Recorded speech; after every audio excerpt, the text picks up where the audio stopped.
Je donne la parole à son Excellence Kamina Johnson-Smith, ministre des Affaires étrangères, du commerce international de Jamaïque. Merci, Monsieur le Président.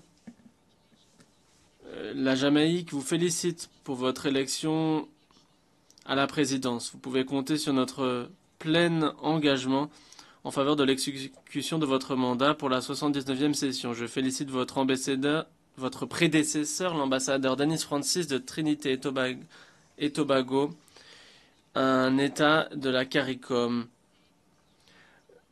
Nous sommes tous confrontés aux mêmes défis. Toutefois, la différence, c'est que nous n'avons pas les mêmes capacités à réagir et à nous remettre des chocs. S'il y a une chose dont nous nous rendons tous compte, c'est que ces défis ne peuvent pas être relevés en faisant cavalier seul. Il nous faut un multilatéralisme, une diplomatie et une coopération internationale. La Jamaïque est un petit État insulaire qui est la deuxième région la plus vulnérable sur le plan climatique. Nous avons connu l'esclavage et la colonisation et avons obtenu l'indépendance il y a 62 ans. Notre histoire avait été marquée par un niveau élevé de pauvreté, de dette et de chômage jusqu'à récemment et par une criminalité qui s'aggravait.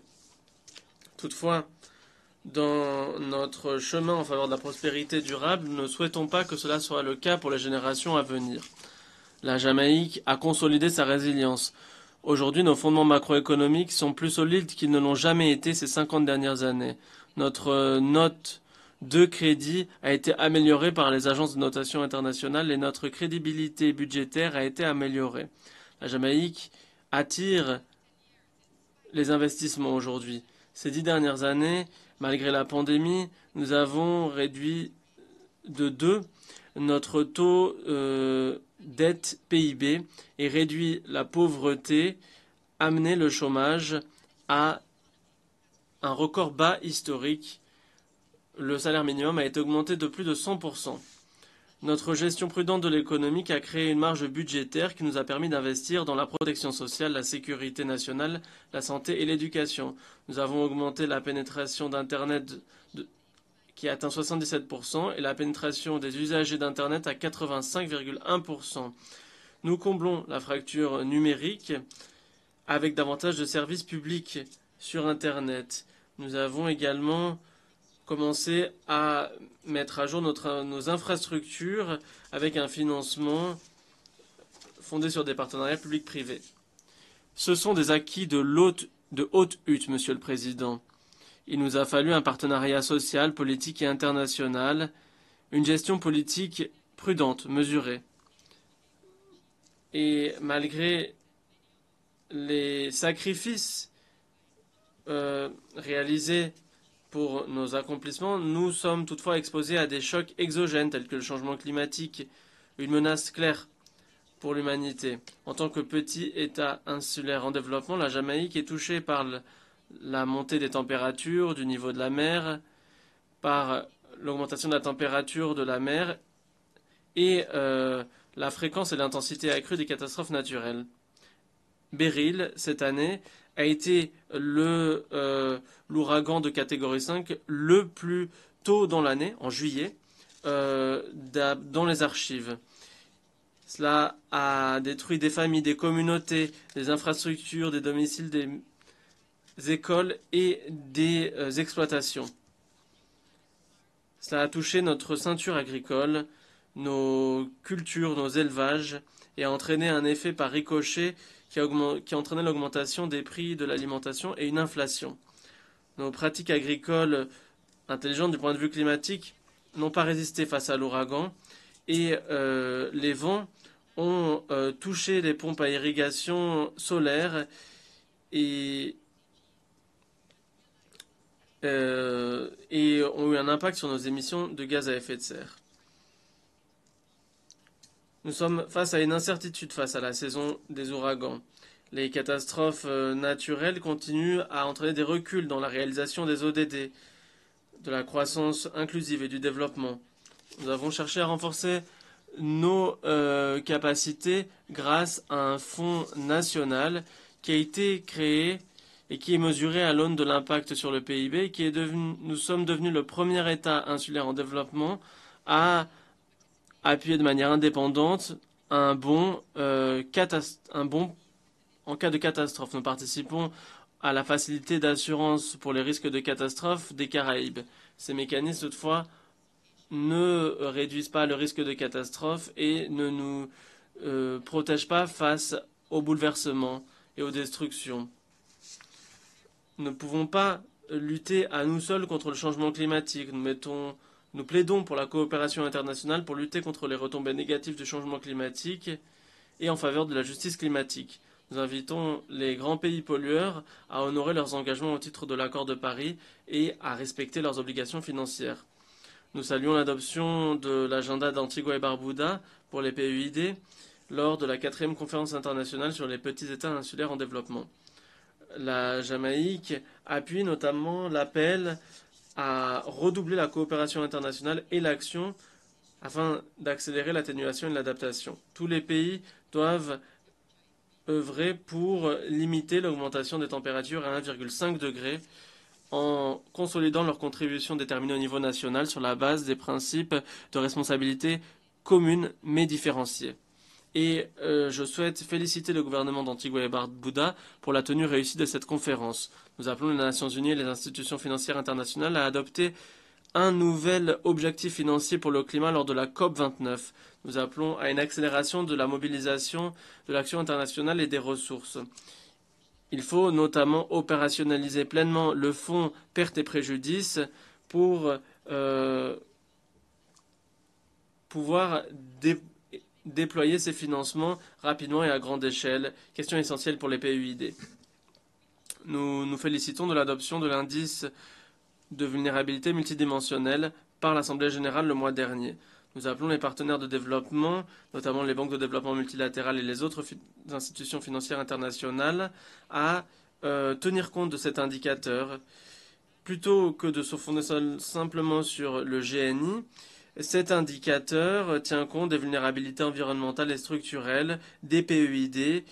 Si les banques de développement multilatéral l'utilisent, cela permettra d'appuyer davantage les besoins de développement des pays en développement. La Jamaïque s'engage à promouvoir le dialogue et la coopération avec les parties prenantes sur les marchés de capitaux internationaux pour adapter leurs activités en fonction de leur niveau de résilience et de vulnérabilité. Il nous faut un accès amélioré au financement pour le développement, essentiel pour réaliser les ODD. Les ODD ont été adoptés dans un espoir de réduire la pauvreté, de réaliser la paix et la prospérité. La Jamaïque est préoccupée. Seulement 17% des ODD sont sur la bonne voie et nous avons l'honneur d'avoir coprésidé le groupe des dirigeants pour le plan de relance des ODD du secrétaire général. La coopération internationale est essentielle pour régler les questions structurelles et systémiques qui font entrave au financement pour le développement. Il nous faut plaider collectivement pour que personne ne soit laissé pour compte.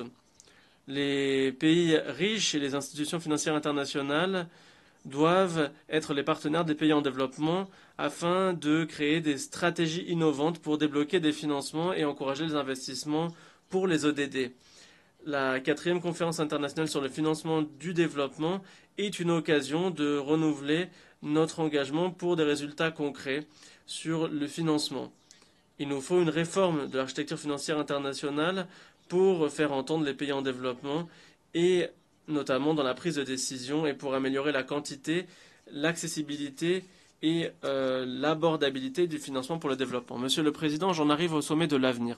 L'adoption du pacte de l'avenir et de la déclaration des générations à venir et du pacte numérique mondial est le symbole d'un espoir en faveur du multilatéralisme qui est renouvelé.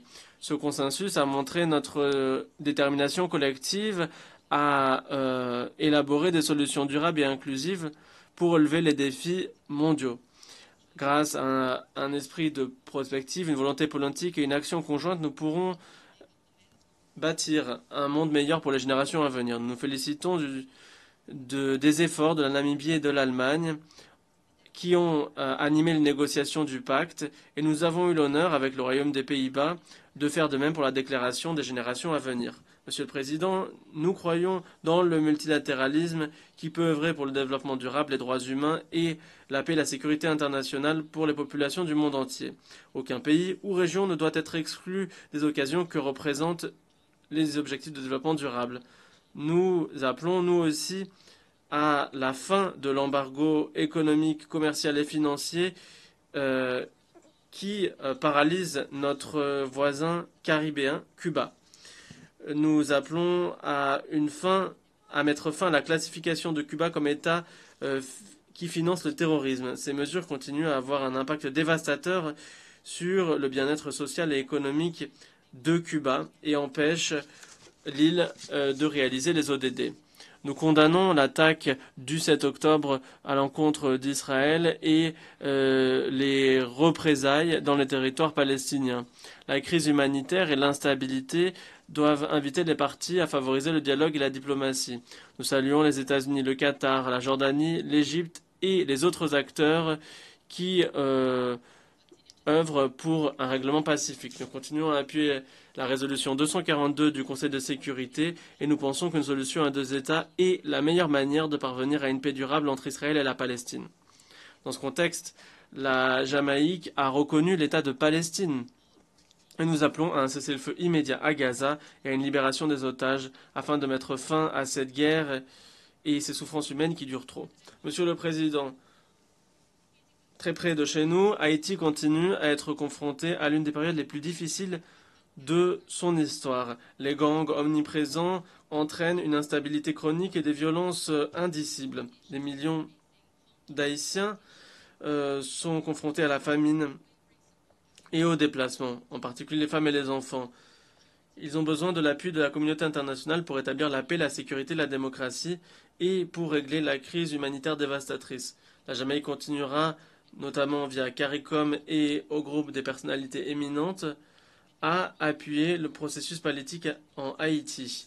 Des progrès majeurs ont été réalisés, notamment depuis les négociations de Kingston, organisées par le CARICOM en Jamaïque en mars cette année.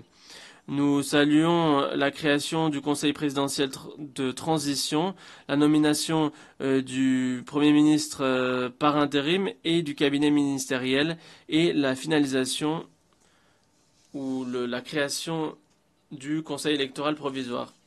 La mission d'appui à la sécurité multinationale est essentielle pour le rétablissement de la paix et de la sécurité en Haïti. Nous remercions à nouveau le Kenya pour son leadership et son engagement en faveur de cette mission.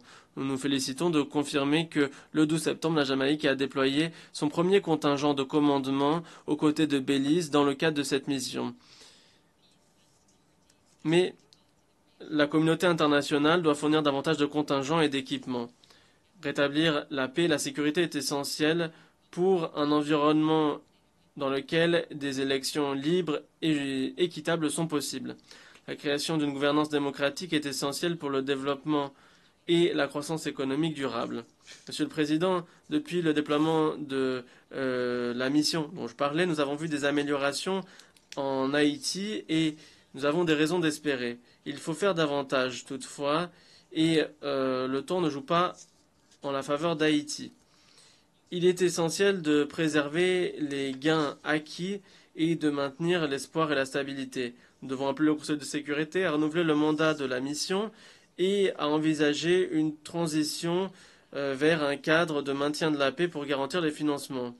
Nous appelons à un appui consolidé et continu de la part des États membres, notamment des contributions financières au fonds d'affectation spéciale. C'est nécessaire notamment pour qu'il y ait davantage de personnel déployé en appui en faveur de l'aide à Haïti, alors que les communautés sont confrontées aux gangs criminels. La communauté internationale doit appuyer Haïti dans son plan d'intervention humanitaire qui est sous-financé.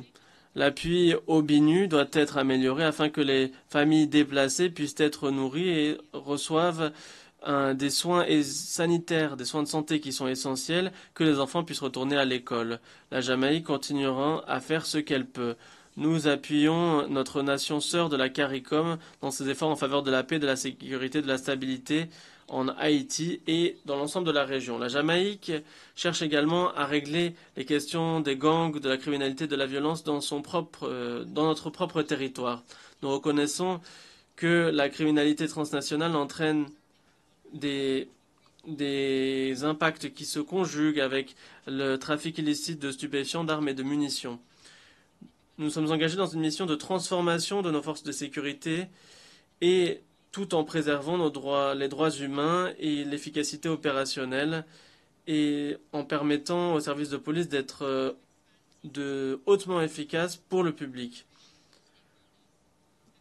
Nous améliorons les conditions de travail de nos policiers et policières au Collège de police nationale avec une accréditation internationale de plus haut niveau s'agissant du programme et de la qualité de la formation. Notre réseau de caméras de surveillance est consolidé avec davantage de mobilité pour l'équipement et les technologies. Nous avons mis en œuvre des modèles de police nouveaux pour les communautés.